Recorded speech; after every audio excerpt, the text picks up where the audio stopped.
I'll start with Jade. Please wave, say hi, unmute. And Hi. tell us about your book. Um, so I wrote a book. Um, this is it. It's called To You I Call, Psalms Throughout Our Lives. And it started as my rabbinic thesis, actually. Um, all when I went to the Hebrew Union College, Jewish Institute of Religion, the Reform Movement's rabbinical school in New York.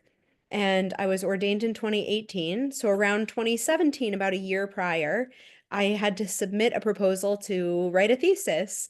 And as I started thinking about it, the place where the world was in January approximately of 2017 um, was in some ways like where we are now, but really felt like um, a time that was very turbulent, where as a rabbi, I was being asked to find words to express the emotions of the moment, to connect to themes and fears and hopes and words of protest, words of longing, words of sadness, words of grief, all kinds of things. And I found myself looking often to modern poetry, but also searching for something that felt really authentically Jewish, that I could draw from to bring into prayer, that I could send in a quick text message over to someone who was looking for something in that moment. And I found the Psalms at that time and decided to start my thesis project with basically just a study, an in-depth study of the 150 Psalms. So I began by working with my advisor, who is a liturgy professor, but who also had expertise in a lot of different areas, one of them being as a singer herself. And as I spoke with her and developed this project and started thinking about it, it moved way beyond just text and way beyond just text study, and really became an immersion in Psalms everywhere. So seeing them in artwork, in music, as sort of inscriptions, I guess, at various sites. I happened to have the opportunity to spend that summer in 2017 in Israel. So just seeing Psalms in all sorts of places, at museums, in synagogues, of course, and they just kept popping up everywhere. So this project really grew out of that, and connecting the Psalms to our lives and finding the Psalms in our lives. And it really became a project that I hoped would be a practical one. So the book started as a spreadsheet for different Psalms that I found for different moments. And it was really just sort of like a moment and a Psalm to go with it, and maybe a little note about why or where I had seen it, or what that had meant. And when I completed my thesis project, I had created a new Hallel, sort of a set of Psalms. Hallel, usually we think of as a set of Psalms that we say for a holiday or for Rosh Chodesh, the first of a new Hebrew month.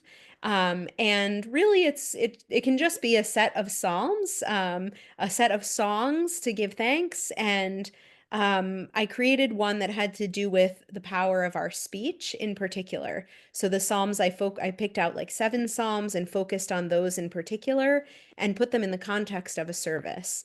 And still I had this spreadsheet kind of in the background, and I was ordained and sort of went off as a rabbi, and I was serving a congregation in Westchester, and would draw from it all the time in my work. And in 2019, my advisor moved over to the CCAR Press, the Central Conference of American Rabbis Press, which is who published my book. And she sent me an email and she said, you have that spreadsheet. Your project could really be a book, I think, and you should think about it.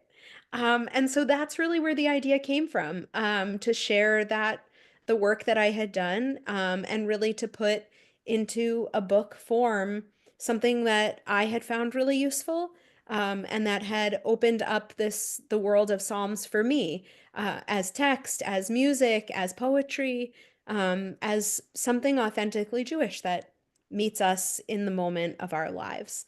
So that's the origin of it, really.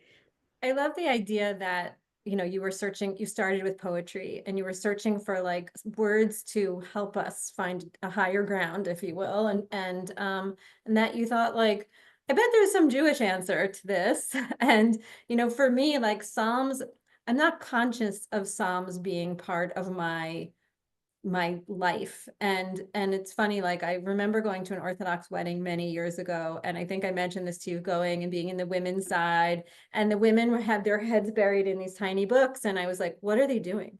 Why don't I know what that is? Like I feel like a pretty literate Jewishly, and I had no idea what was happening. And then more recently, last fall, Seraphima knows this well. I was hosting an Israeli woman as part of a Shalom Yisrael Westchester program, and the Israeli women on a day off were like, what do you want to do? And instead of going shopping, as many Israelis want to do, they wanted to go to the Rebbe's Ochel. They wanted to go to the Lubavitcher Rebbe's gravesite. And I've lived in New York for a large part of my life. And I was like, where is that? Like, I've never been. And so when I went, I really wanted to be open to seeing, like, I want the whole experience. I want to know, and like, so some guys spotted me, and like young Booker spotted me and was like, I'm gonna, like, do you need help? I was like, yes, tell me what to do. And immediately, like, I had a book of Tehillim in my hands, and he gave me very concrete guidance of like which Psalms to say. And it was super interesting. And so, but I think there's like, it's one of the less accessible to me.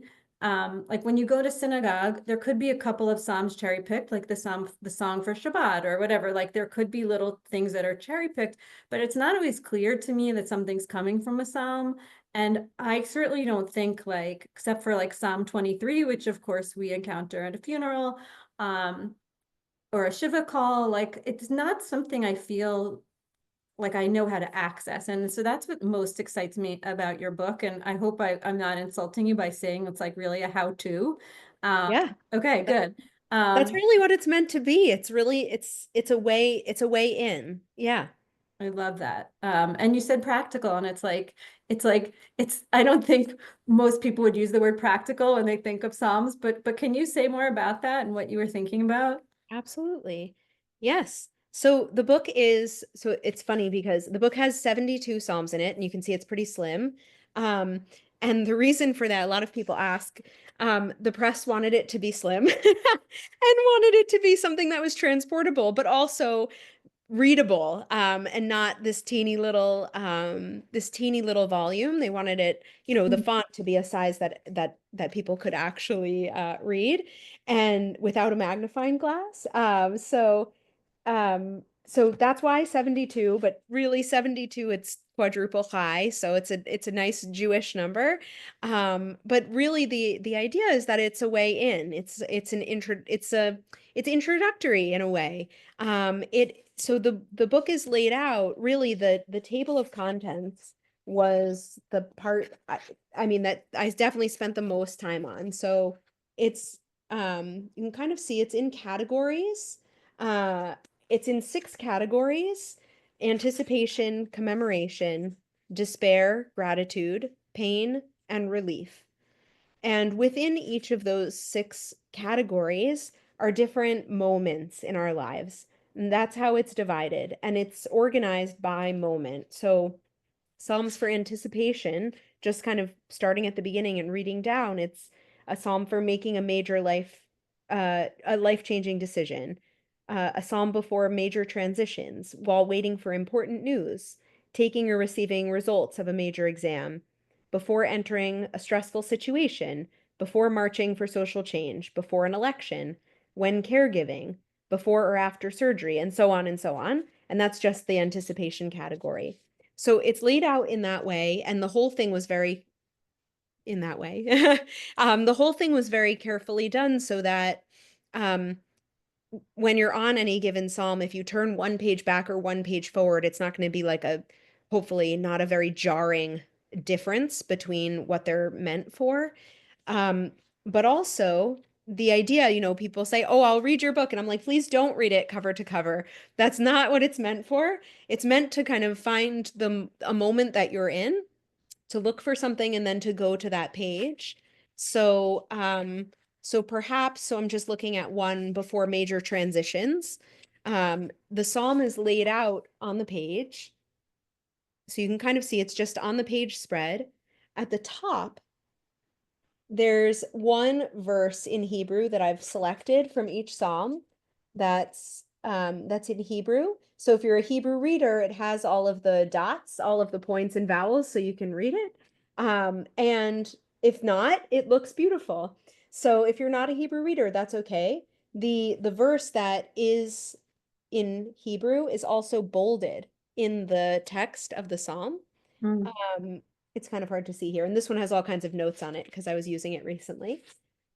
Below it is what the psalm is for, the psalm number, and then a few lines. This is my little like kavanah to connect the moment to the text of the psalm. And I explained kind of in the introduction of the book that it was important to me to give some sort of context, although it may not speak to the person reading it in that moment. It may be that you were drawn to this particular psalm because it's familiar or for another reason or to the topic, let's say, but maybe the kavanah doesn't quite match. Um, the reason behind highlighting one verse is to give you a place to begin. So I find that just opening the psalm, some of them are really long, some are really short, but it helps me to find a place to focus. So I give one place perhaps to focus, and then, kind of let the reader go from there. At the end of every psalm, so on every page, there's a footnote that directs the reader to at least one other psalm that's in the book. So the book in and of itself, a couple of people have said, "Oh, it's like a choose your own adventure." So if you're in a moment of a major transition, you might turn to Psalm 118. You might also then see one of either Psalm 4 or Psalm 77. So those are also other places to go and to look within the book in other places. And then, of course, at the other 78 Psalms that are not in the book, that are beyond this. So it's really meant to be very much a starting point, and a place to begin and a way in with just a little. It's really meant for English readers as well, with just a little bit of Hebrew. If you're looking for a full Hebrew um, version of the Psalms, there's many books that have the full original Hebrew and of course online and things like that. So Beautiful, this is really meant. beautiful. I just wanted to backtrack 1 minute and just ask you to explain what you mean by kavanah. Yeah. So kavanah is a little intention. Just maybe 2, 3 sentences giving a little intention for why that psalm was selected for that moment. Sometimes it focuses particularly on the one phrase or one line that I pulled out, um, and sometimes on kind of the whole theme of the psalm itself. But to give a little bit more of a jumping off point going in. It's so smart, and it's so smart that you have sort of, it's not a dead end at the end. It's not like, okay, you've been through the psalm and it's like, well, that was that. Like you're linking people to the next thing, which is it's just so well thought out. Yeah. Um, how have you used psalms? Like, how has this changed your relationship to psalms, both as a rabbi and just as a human? Yeah. Um, it's interesting because as you were just talking about the the turning of there's somewhere to turn next, there's a page to turn to next. I similarly, when I was working on this project, I lived in Brooklyn and I rode the subway every day into Manhattan, into Lower Manhattan for rabbinical school, and there were always women on the train with me and always with their little book of Psalms and always turning the pages, and I always looked and wondered, like, how do they know which, are they just going to the next page? Mm. How do they know where to go? And so that was another reason it was important to me in the book for there to be connections so that Mhm. people can really connect with it, but also there's, where to go next. And eventually, I suppose you would end up reading the whole book if follow the footnotes through. So for me, I've used at this point now shared Psalms in various translations from various places or even parts of Psalms with people at a whole host of moments. Um, as a rabbi, that was really like that's where this project began, was serving a lot of people who find themselves in various situations in their lives where there's professionals to deal with a lot of different issues that come up, especially around health or around death or around caring for people who are sick or who are nearing the end of their life or reaching milestones with children and so on and so on. But a there isn't somebody except a rabbi who really one can go to and say, what's a ritual? What's a Jewish text? What's something Jewish that I can do in this moment that feels like it's a significant one in my life, that feels like it should have some Jewish ritual or component or resonance or something, even a blessing, something to say at this time. And so, as a rabbi, for me, the Psalms have really filled that space. There's something that I can offer, and that I have many times shared with people. And I find that the translation really matters, knowing the person I'm sending it to and whether I should send text or a musical version or artwork or something to look at, to read, to reflect on, um, might be moving or meaningful in that moment in a way that's deeply Jewish and connected with our Jewish tradition. And I think modern poetry is beautiful and modern psalms are incredible. And I have recommendations even in my book. And I share those just as often. But the psalms really connect to that authenticity, that sense that like these are of my ancestors, of my people. The psalms connect me with Jewish tradition for centuries, thousands of years even, all the way back to King David, who most they are attributed to, most of them. So there's that just very deep connection. For me as a person, um, beyond just my work, I think music speaks to me a great deal.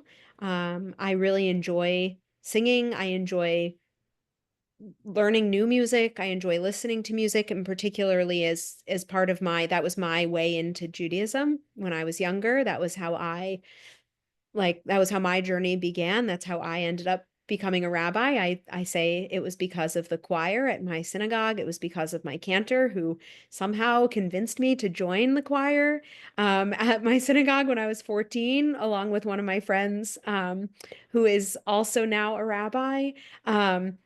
And it was really because of that community that I am the person that I am.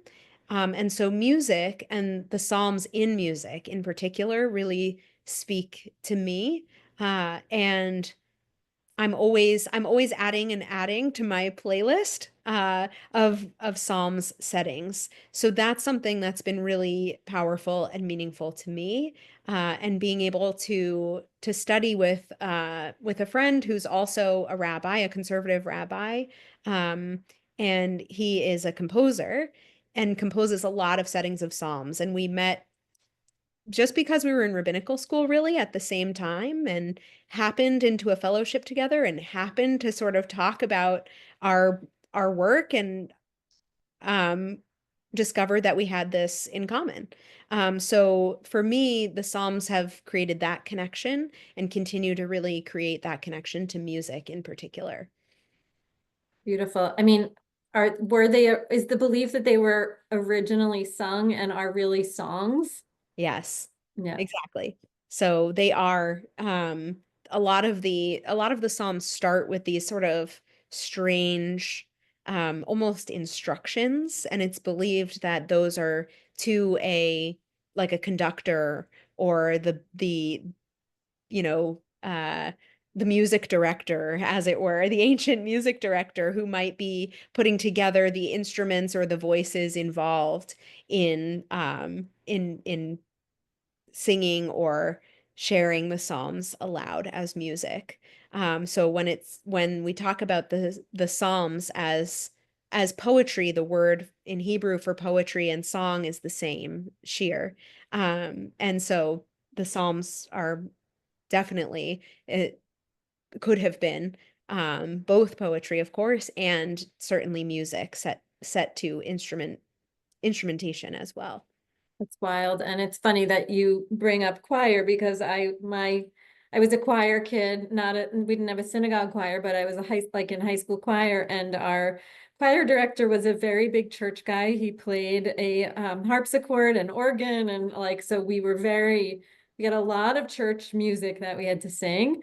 And I can Handel's Messiah, all of it. Like I've sung it all. And your title of your book is To You I Call. And I always associate that with one of the songs that our choir director um, chose. And I'm not going to sing, Mm. but I wonder if you can talk about how you chose the title for the book.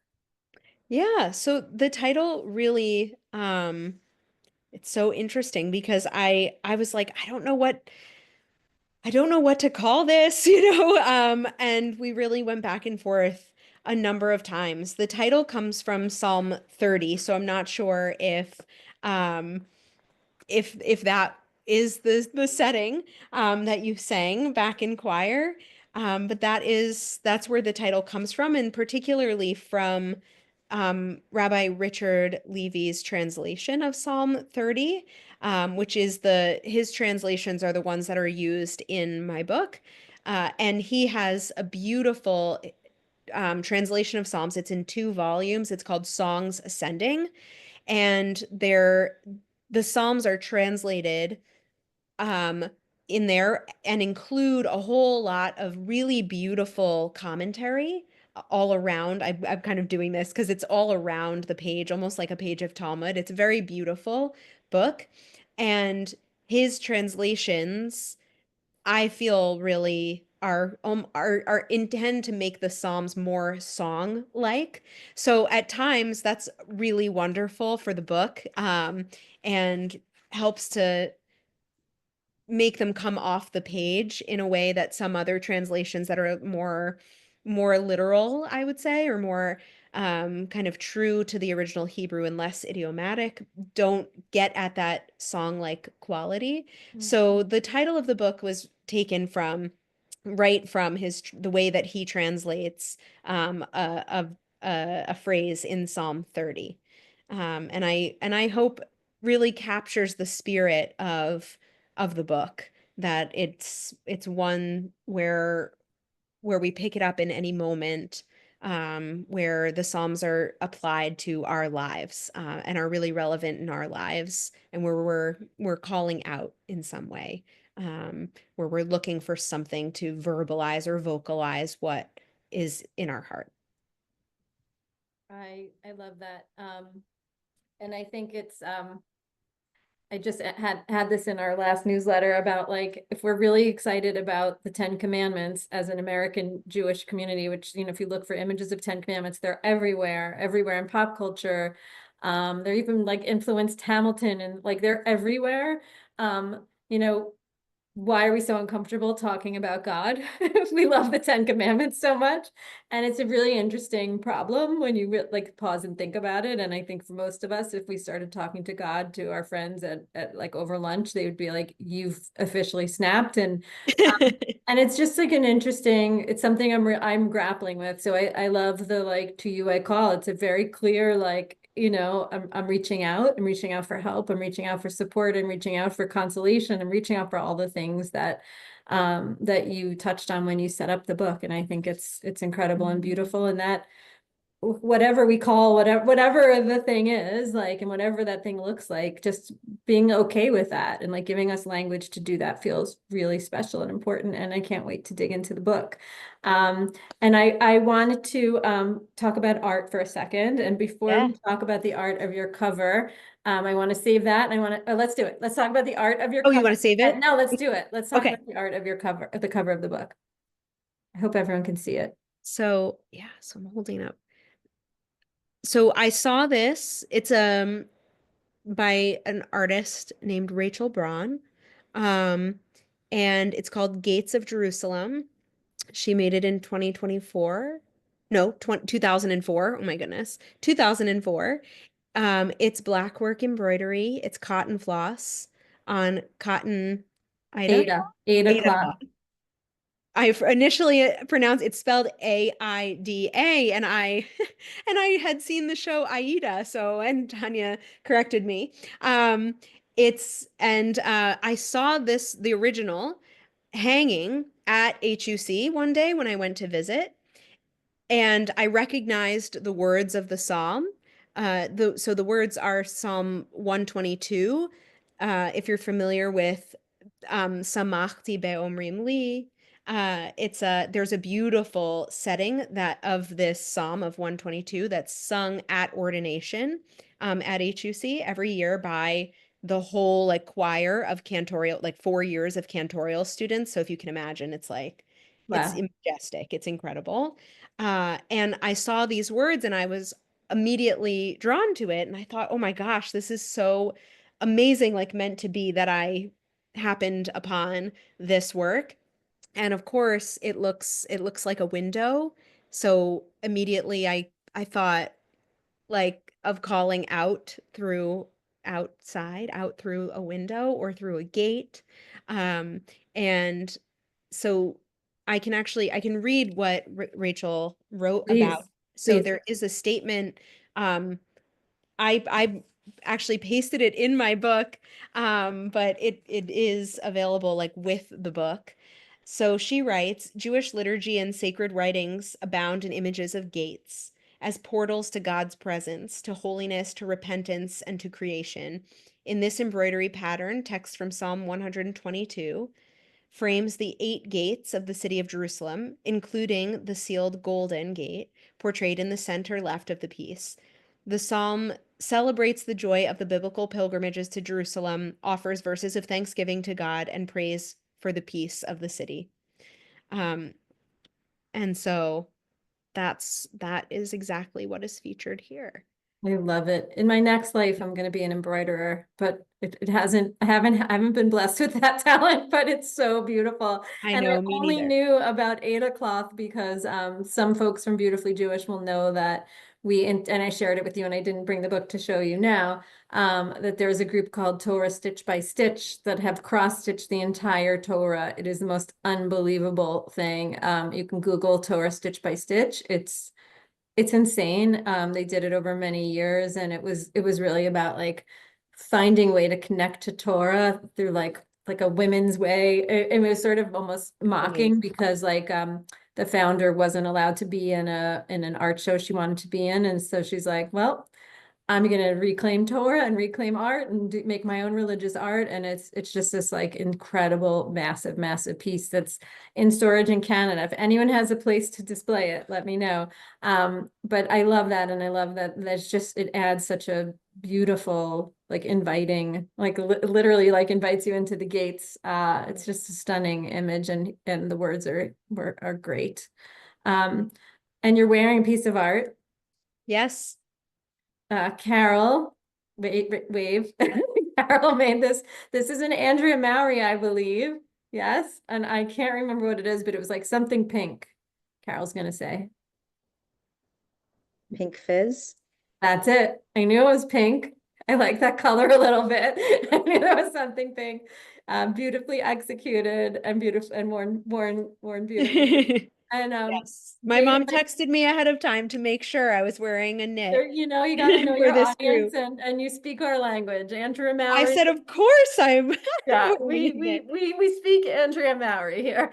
Um, so I wanted to share because again, it's like when you pause and start to think about these like Psalms, like you said, you start to notice things in your life that you didn't even realize were there. And I just wanted to share, I'm wearing a shawl. This is the October 7th shawl pattern designed by Lisa Rodrigue. And Lisa, when I first met her, gave me this tiny keychain, which at first I thought was for AirPods, and then realized it's for Tehillim or Psalms. And so I'm going to show you I can't read it even a little bit, but it's So so tiny. amazing. And it's just really like almost like a little good luck thing, this teeny tiny, can you guys see how tiny, this little tiny Psalms. And then Jade showed me Rabbi Sank Ross. I've known you as Jade your whole life. You can call me Showed me Jade. this amazing Koran book, and I love Koran books. So now we're twinning. I got this Okay. book, which you can. Oh, ours look a little different. Yeah. They must have done a different one. Mine's from 2017, so I'm sure they've. Mine is from Amazon.com. I just got it. It came super fast. But if you're like more of a visual It learner looks and really you need similar, pretty yeah. pictures, which I tend to favor, yes, amazing. Really There's the similar. Koran. And then yeah, Ellie Vogel, who was on one of the very early episodes of the Beautifully Jewish podcast, is an artist in Cedarhurst, and she's definitely related to those little ladies on the train to Brooklyn.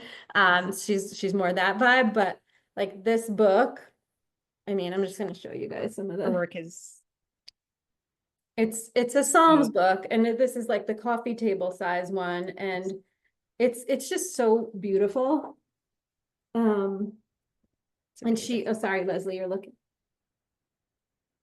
It's just gorgeous. It's gorgeous. It's just like the whole, and again, like I underuse this, which is why I need your book to help me like figure out how to do this, but Yeah. it just makes me happy to have it. It's just like, here, the sheer Beautiful. song is poetry. And that Um, one has a translation also. It has it Hebrew and does. English. It does. I don't know if it's as friendly as your translation. It's probably not as song-like, but it's just really like uplifting for me. Like, I don't know, so many books, especially as my eyes get bad. This has large large print. I really sound old, you guys. But it's larger print. And so I think it's like it doesn't matter which way in. It's just finding like what speaks to Yeah. you and makes you feel happy and connected. That's so Yeah. gorgeous. Yeah. Oh, It's very cool. that's amazing. Um, that's amazing. Um, Yeah. I all know right, that so I one. want to open it to questions and comments. I know people are not shy. There's one comment here from Sharon who thanks you. And she really enjoyed listening to you and wishes you luck selling your book. Thank Is you. there a sum for luck? I'm sure. There has to be. There are lots of prayers with like Brachatzlacha. Thank you. Parnasa, Chatzlacha. Will you show us a psalm well, people may or may not have questions. Will you show us? Can Absolutely. you share some? Yes, I have a couple I'll share my screen.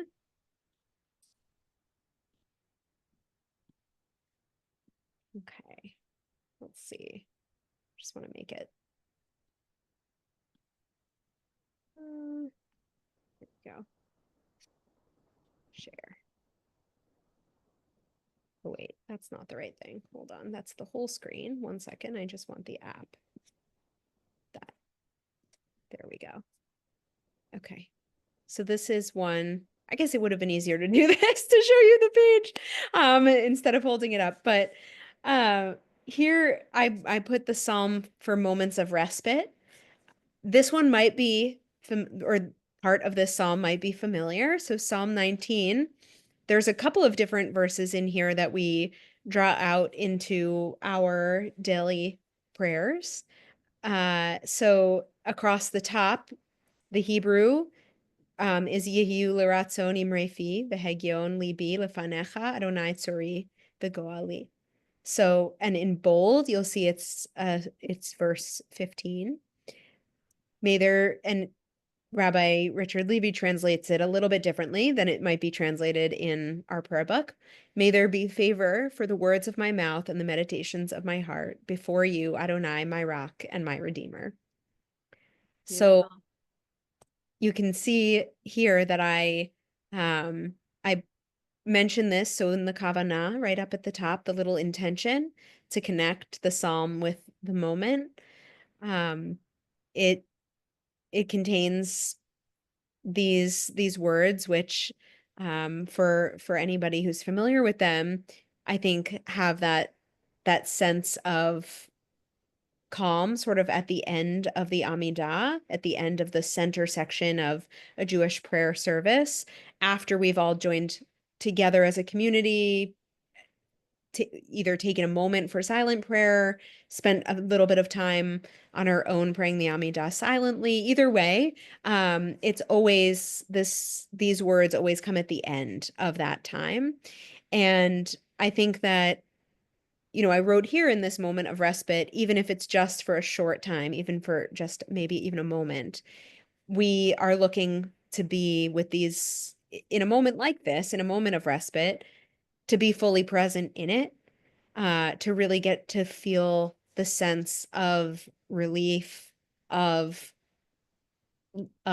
calm, of evenness that we get even just in that moment, and how we can really take in and savor those seconds, even if they're only seconds, um, each day, and find that little bit of respite that I think our prayers try and draw in from the Psalms. And so this psalm, it's doing, I hope, sort of doing the opposite. It's taking uh, a moment that perhaps we've trained ourselves or come to look for in prayer, at least in part, and to find it in a full psalm, in a full moment, to give it a full page spread in the book.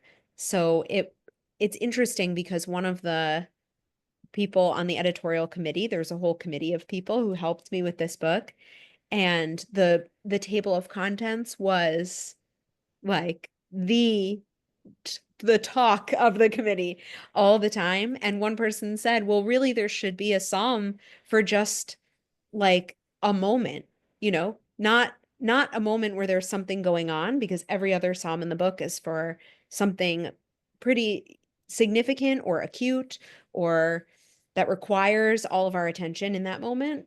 And she said, really, there should just be one for a moment when you realize that you have a little bit of time to think.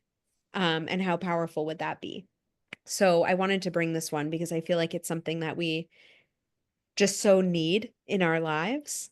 And this is also a psalm that we see this line of it. We see it regularly in prayer. Beautiful. And I love the idea of meditation of my heart. Because we're getting to my favorite Torah portion, and Chokhmah Chalev, and the wisdom of the heart, and those were the people who built the Mishkan, and you're going to hear more about that from me and in our emails, everyone. But this is just beautiful. And even just like these are words I've read countless times, but for you just now giving us this moment to reflect on them has made it feel different for me, which I really appreciate. I see why you're so good at your job. I'm We have a couple of questions that have come through. gonna switch. Lori is looking to begin studying Jewish texts and wants to know if there's a group online on those who may be beginners. So I will start, and then I would love for you to contribute if you want to. Lori, am working on something called the Simchat Torah Challenge now, and it is amazing. Like I read more Torah than I've ever read in my whole life, and it has been like so good for me. And I keep describing it as like there's so much that I can't control in the world, but having like reading the Torah every week, it allows me to sort of zoom out and see the big picture of like Jewish, like just to to like feel plugged in and also just zoom out and really see like, oh, we've faced evil before, or like we've had some stuff like we've been through a lot of this before. This is a lot of our story, and to really pay attention and to hear, like, to read what other Jewish minds think about that. So I'd invite you to do that. If you join now, there's an offer that you'll get in the email. I sound like a QVC, to get a Chumash, which is the Torah, Oh, the 5 books of Moses. It's in one. This is a Chabad version. So just like for better or for worse, I think it's fantastic because it has, I'll show you, now I'll try to show a page. It might be hard to see, but it has bold, which is like the direct translation. And then it has a lot of other text, which is really like the Lubavitcher Rebbe and other midrash, like midrashim, like together. So you sort of get this like fullness of the story, and it's really meant for people who don't have background. This is a very expensive, very nice book, and it's free. Like you don't have to do anything but like sign up. So I recommend, if you haven't done so yet, to get it. And then we send a weekly email. And also this month, we are connecting everyone with 2 ways to start learning text, starting with Torah. So one is through a group called Partners in Torah. Again, both are free. So Partners in Torah, you can have a one-on-one study partner, which I realize might feel intimidating. Even though you can say what level you are and all these things, the teachers are all volunteers who have been like vetted and I guess like trained to some extent. And then there's another group called HUC-JIR, which is a pluralistic Jewish organization, and HUC-JIR has groups you can join. There are paid things you can join. You can form your own group and actually give you money to create your own group if you want to start your own in-person group. And then I will throw it to you, Rabbi, to see if you have other thoughts. yeah. I mean, I think Hadar is fantastic for learning. I'm a big fan of podcasts. Hadar has several wonderful podcasts, including a Parshat HaShavua, Torah portion of the week. Um, it really depends on what you're looking to learn. If you're looking to learn, there's podcasts for everything. I also, for Talmud, for Daf Yomi, I really like Hadran has what is it? I think it's Daf Yomi for Women. I think it might be called. But it's that's a podcast that I like. It's not, I would say it's all in English. It's pretty easy to kind of join in. I would say Talmud is like not the easiest to just jump into with no knowledge of it, because it seems really, really random the way that it works, and particularly Daf Yomi, because that's reading 1 page a day of the Talmud. So if you jump in at a random time, it's like it might be good, it might be really boring, it just kind of depends on what page the group is on that day. So I think that that's really wonderful. I mean, the other thing, as a congregational rabbi, I would just say, like, check out a congregation that's local. I know, like, my congregation's weekly Torah study is also on Zoom. There's people who join from Florida, from New Hampshire, from wherever they are Oh, I love that. in the world, and that's a great way to connect with a local community, but also to learn. And a lot of times, that is also online in addition to being in person. So always check out what's available locally too. So, Beautiful. but Beautiful. yes, so Beautiful. We have other question, which is Seraphima would like to know, you mentioned modern psalms, and she wants to Mhm. know who determines that a song becomes a psalm. It's a great question. Um, many times, many times the writers, it depends on the who's writing it and kind of what some of the features of the poetry are. Usually it's poetry, modern psalms, I would say. There are many books that will say like that they're modern psalms. One that I received recently was like a post October 7th, among many things that Rabbi Menachem Creditor has published. One is it's really like this big. It's small. A book of modern psalms is what it's called, for the moment. And all of the psalms in the book are written by different people. They share, I would say, what differentiates some like Psalms from just any other poetry is that they generally have certain features of biblical poetry um, that make them feel like Psalms. So, what do I mean by that? There are often times where there's like repetition of certain things, where in a psalm it will say something like, um, let's see, like in Psalm 123, you know, surely goodness and mercy will follow me all the days of my life, and I will walk in the path of God forever. So there's the repetition of like following the days of my life and walking in a path. There are certain kind of um, literary features like that that make Psalms Psalms and different from like when you're reading them, it makes them feel different than when you're reading Proverbs or when you're reading the book of Exodus. Um, and those are kind of the features that get woven into modern poetry to make them feel like Psalms. So I would say when you pick up a book of modern Psalms, something that's intended to be Psalm-like, you're gonna see a lot of those kinds of biblical features. And yes, thank you for putting that in the chat box, Tanya. So that book is really lovely. I think even there's modern poetry that is not intended to be psalms per se, but that's very prayerful. Naomi Levy has beautiful, I recommend a few of them in here that are very prayerful books of poetry.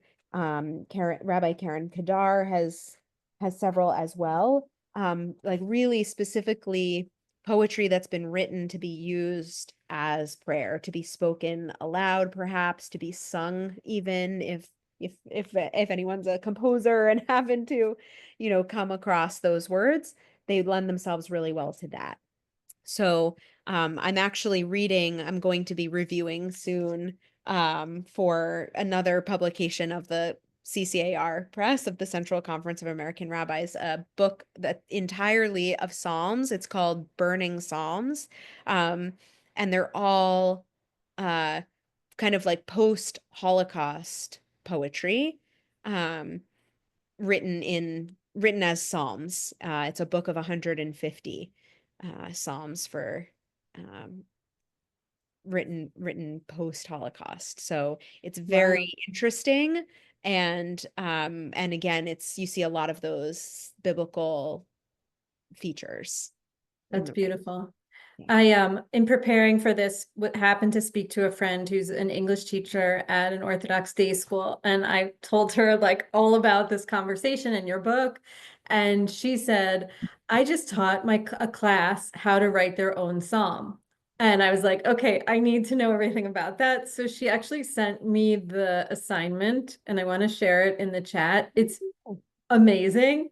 Her name is Stephanie Cohen. Her husband is actually the CEO of the Tikva Fund, or Tikva, if some of you know it, but this is like so thoughtful. And she talks about sort of the structure Amazing. of a psalm. So if you look at like the guidelines, like you're addressing God, you're Yeah. presenting a complaint, you're making a petition, you're confessing trust. And it's like there are these sections that you go through. So I think this is sort of fun, even if you want to sort of look at a psalm as literature, and just to sort of better understand the structure so that when you're approaching the language, it doesn't feel as foreign and old. It's Yeah. like reading Beowulf or something else you might have done in your high school career. And then she has her rubric, which is amazing. Like, but Yes.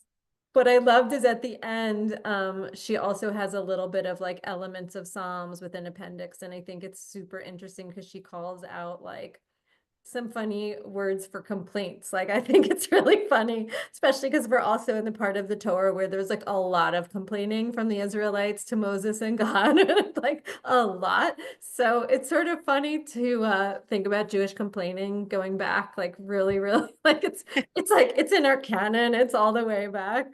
And we even sang complaints, so it's sort of part of it. But anyway, I thought that you might enjoy looking at this. It's really, Yeah. I think it's Wow, really, this is really well thought amazing. out. Yeah. Exactly. I love that you use at least 3 to 5 literary devices. That's what I mean. There's like Psalms have these just a ton of these devices in them.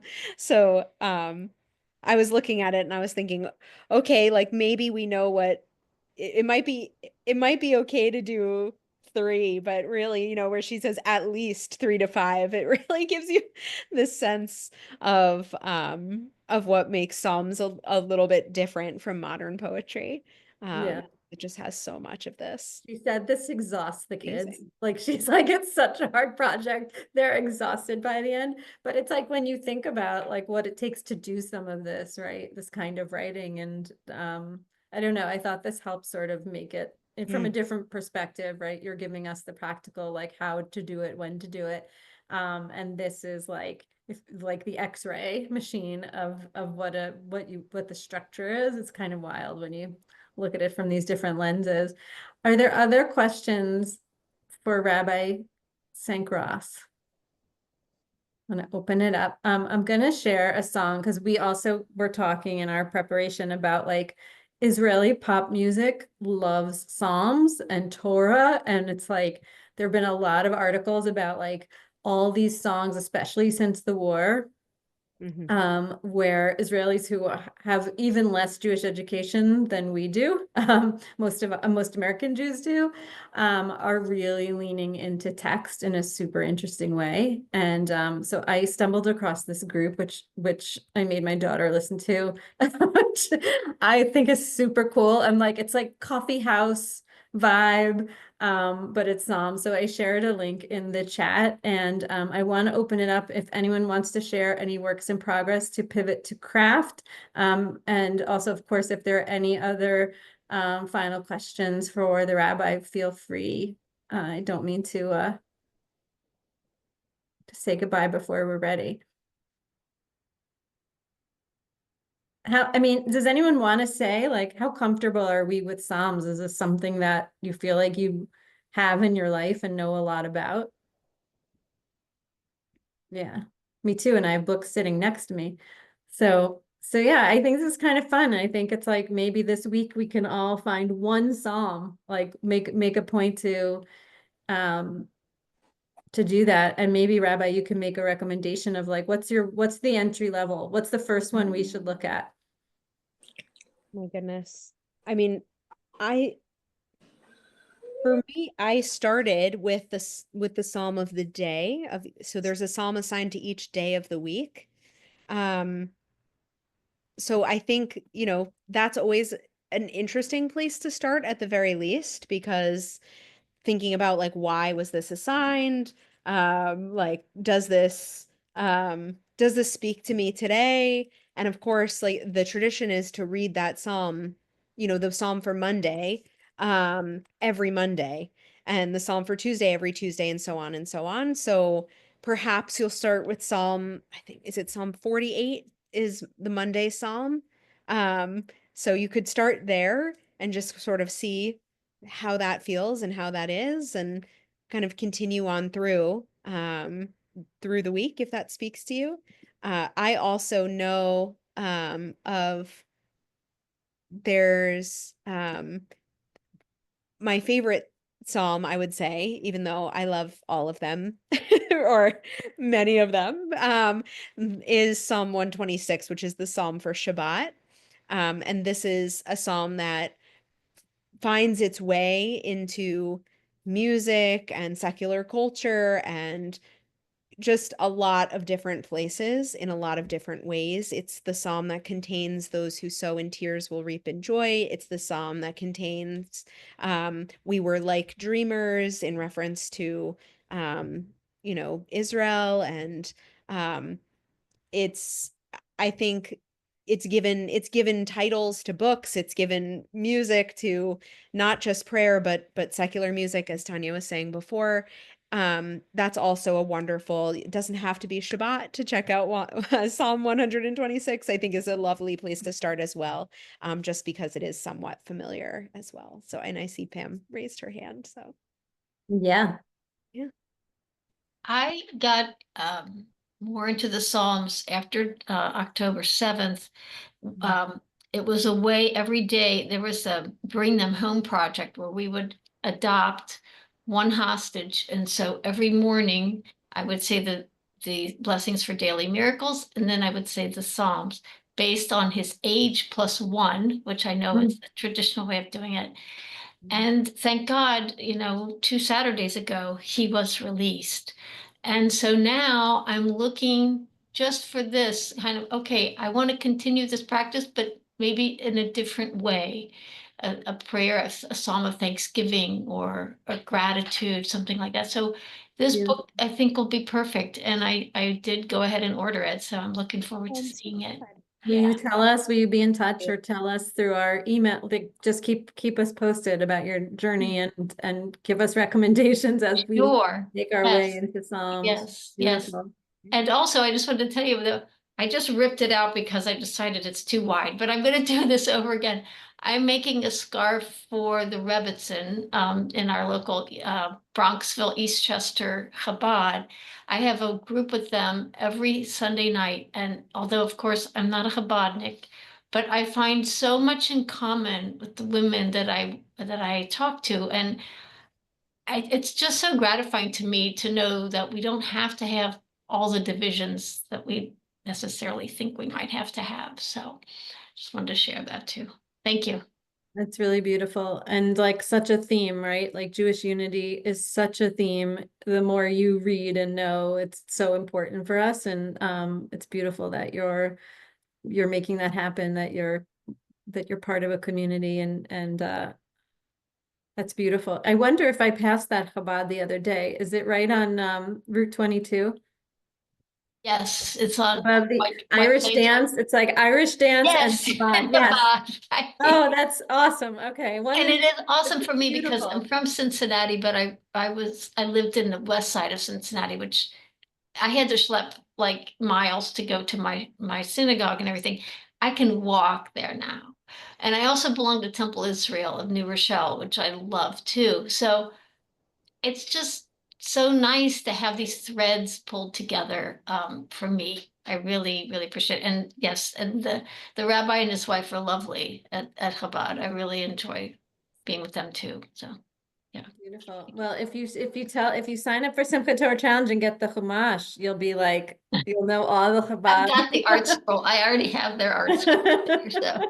That's awesome. I saw another hand. Thank you, Lori. I see you're leaving, but thank you so much for coming. Who else had a hand? Carol, yes. I thought it was interesting, Jade, because in one of your other talks, you had mentioned when you saw it like Samakti that you had been singing it in choir and, during the high holidays, and then you saw it and you sang it at ordination with the choir, but that you didn't really realize that it was a psalm until you had started studying. And so when Tanya asked if people who's familiar with psalms in their life, I think that there's so many psalms that you just know if you go occasionally because your daughter's a rabbi to services. There's psalms all the time that you don't realize are psalms. And most of the ones, we're humming around like they're set to music. So it's like really beautiful. Yep. Yeah, exactly. Yep. I mean, even I mentioned Yehiyu L'Ratzon at the end of the Amidah, Adonai Sifatai Tiftach is also a verse from, I think it's Psalm 51. So there's just Psalms, they're everywhere. I know there's some Sidurim, some prayer books have a citation near the Hebrew, so you can actually figure out what it is. Like the Koran Sidors have that. It's microscopic. It is so tiny, the citation in text. And our Reform Prayer Book has it as well, like in the footnotes. But so often we know the prayers, we know them as prayers or as words in prayer or have heard them. And a lot of our prayers come from Psalms, which is really neat. And I love to now that I know that, I love to point that out. So even if we, haven't found our way into Psalms themselves as a practice or turning to them in moments when we're looking for something like that, I think they're present in our lives and certainly and quoted in our society in many ways that we might not even realize are that they're from the Psalms. I saw Sharon's note that she doesn't read Hebrew. You're in luck. Rabbi Jade's book it doesn't require Hebrew. And even when we can read Hebrew, like this is like I mentioned Beowulf, it's like I read English, but reading like Shakespeare or reading Beowulf is like something different. And this is a different kind of construction. You could see by that English class assignment, like this is a very specific way of writing, and it's not something so accessible to us. One of my obsessions is Ishai Ribo. I don't know if people know his music. You'll end up down the rabbit hole if you go there. He's amazing, and he uses tons of like scripture or text in his including Psalms, and I'm gonna just share, and I'm sharing the website Safaria a lot. It's not the easiest to use, but it is a wealth of information. So if you want to use it as a database, just to search even like anything that comes to your mind, it has text. It has many translations of text, so you can find a translation that feels like it's a way you want to take in the information. But yeah, it's almost like there's too much choice. There's almost too much information online, and so I'm a big fan of relationships and groups and trying to find things because it's almost like the knitting world. Like it's just massive, it's endless. There's 40 ways you could cast on, but it's really nice when you can just call your friend Carol and say, Carol, could you just tell me how to do a tubular cast on instead of me trying to figure it out? Or do I really need to do a tubular cast on? These kinds of things. So it's nice when you can sort of have both the wealth of the whole world that's out there, but also have a friend to ask. Other questions? Yes, Sharon. We have to unmute you.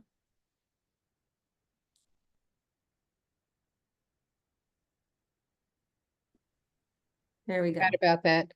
I was impressed. I think it was Pam that said she said a special prayer for a hostage every day. Is there a prayer that we can say in general for all of the hostages and a special one for the Bibas family, those two little babies and the mother? So Psalm 27, I think I wrote in the chat, is one that many people have been saying just sort of generally in thinking about the hostages, praying for their return. It's also the psalm that we read during the month of Elul leading up to Rosh Hashanah. So it has, and there was, trying to remember who, there was one hostage, Sapir, I think, who is now home, who explained that she had learned that psalm and had memorized it, and she repeated it while she was being held, which is incredibly powerful. So people have now been continuing to share that psalm, Psalm 27, as a prayer for the hostages' safe return. I think that one is a beautiful place to begin. And just praying for life. That's that psalm in particular. There's many musical settings. Anything for that has to do with like being in a narrow place and calling out to God and being sort of released from the narrow place. That's what that psalm speaks about. So it has these very beautifully resonant themes here. So that's definitely, I would recommend starting there. Okay, thank you. 27. Yeah. Just be mindful, like, because this happens to me when you go to YouTube and you type in Psalms, like Christians love Psalms. Yeah. There's like a lot of Christian stuff. Yeah. Let me see if I can find a So couple. just be aware. We'll share more links in our next email and make sure we keep getting you good Jewish sources for these things. Yeah. So we'll keep on that. Well, Jade, I think you can talk to that, even though your book was written for Jewish people and published by the Jewish Press, that Yeah. you made sure you had a Christian person review it. Yes. And that it is a really good, I mean, Jade was nice enough to inscribe copies for all the members of my book group, which is mixed. And, you know, they all love it. They love they want her to come and talk at our book group. I put one, Does your baby oops, sorry, by Alana Arian in the chat. Hopefully that'll work. It's to YouTube. It's called a Koli Ekra. My voice calls to you. And she's in Tarrytown, actually. So for those who are in Westchester, she's a wonderful composer. And this is a verse from Psalm 27 that I think is really beautiful. Just kind of as one to begin with. It's very difficult because most of the Psalms texts that we see are not like songs are not given the title Psalm 27, it'll be a verse or some words from it, and maybe in the description the composer will say where it's from. So we can continue to share. I can continue sharing them with Tanya also. But yes, Mom, I have one professor from Union Theological Seminary, who is an expert in liturgy and worship, was on the editorial committee of my book. And it was important to me that while it's from obviously I'm a rabbi, it's published by a Jewish press, it was important to me that the book was accessible to non-Jews as well, and that it would be meaningful to anyone who is looking to the Psalms.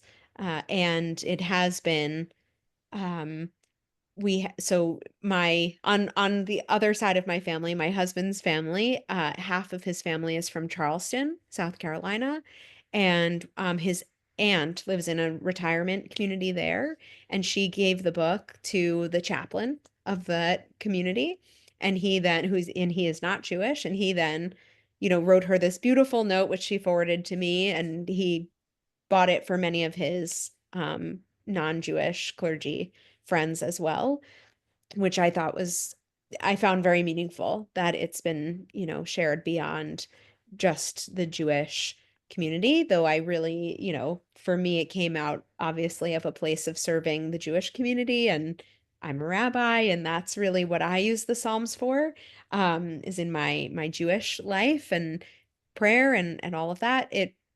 I find it very meaningful that that the words are speak to everyone who considers the Psalms to be among their texts and their sources, and I think it's an amazing thing that we all share in common.